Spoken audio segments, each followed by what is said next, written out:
कोपरगाव नगर परिषदेची सार्वत्रिक निवडणुकी संदर्भामध्ये छाननीची प्रक्रिया पार पाडून निवडणूक निर्णय अधिकारी यांनी छाननीमध्ये उमेदवारांचे अर्ज वैध ठरवल्याची तक्रार करून जवळजवळ 30 उमेदवारांनी कोपरगाव येथील जिल्हा व सत्र न्यायालयामध्ये सदर निवडणूक निर्णय अधिकाऱ्यांच्या निर्णयाविरोधात निवडणूक अपील दाखल करण्यात आले होते। सदर दिवशी शनिवार आणि रविवार सलग सुट्टीचे दिवस असून देखील कोपरगाव येथील जिल्हा न्यायालयाने सुट्टीच्या दिवशी कामकाज पार पाडून दोन्ही पक्षांचा युक्तिवाद ऐकण्यात आला। याचिकाकर्त्यांचं असं म्हणणं होतं की उमेदवारी अर्जासोबत जे शपथपत्र दिलेले आहे ते सदोष आहे। शपथपत्रावर उमेदवारांच्या सह्या नाहीत आणि उमेदवारी आणि शपथपत्रामध्ये काही त्रुटी यावर आक्षेप घेऊन याचिकाकर्त्यांनी मान्य न्यायालयामध्ये त्या मुद्द्यावर युक्तिवाद केला होता।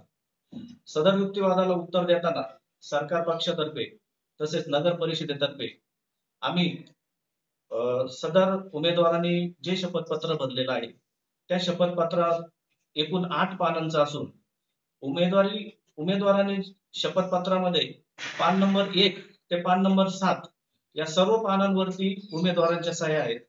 केवळ पान नंबर 8 वर उमेदवाराची सही नाही, याकरता उमेदवाराचा उमेदवारी करण्याचा हक्क त्याच्यापासून हिरावून घेता येणार नाही हे मान्य न्यायालयाच्या लक्षात आणून दिले। तसेच त्याकरता मान्य सर्वोच्च न्यायालयाचे अनेक न्यायनिवाडे देण्यात आले।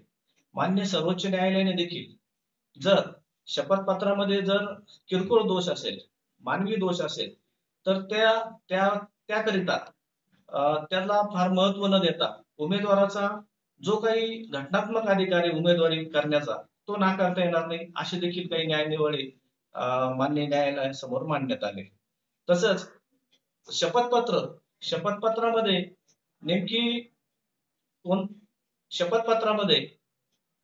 नेमकी काय भरलं पाहिजे यावर मान्य सर्वोच्च न्यायालयाने काही डायरेक्शन दिलेले आहे।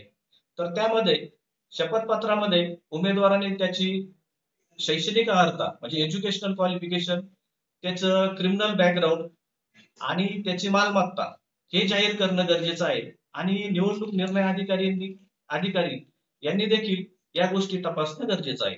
तर या सर्व बाबी जसं की उमेदवाराची गुन्हेगारी पार्श्वभूमी, उमेदवाराचं शैक्षणिक अर्हता आणि उमेदवाराची मालमत्ते संदर्भातल्या या सर्व माहिती शपथपत्रामध्ये नमूद असल्यामुळे निवडणूक निर्णय अधिकारी यांनी देखील त्यांचे उमेदवारी अर्ज वैध ठरवले होते।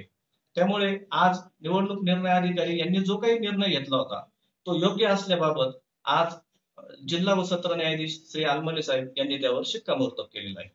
अपेलंट यांचे सर्व अपील डिसमिस करण्यात आलेले आहे। एकूण किती अपील? एकूण 30 अपील होते। एकूण म्हणजे नगराध्यक्षासह इतर किती? एक नगराध्यक्षासाठी आणि बाकीचे 29 असे संपूर्ण मिळून 30 अपील दाखल करण्यात आले होते।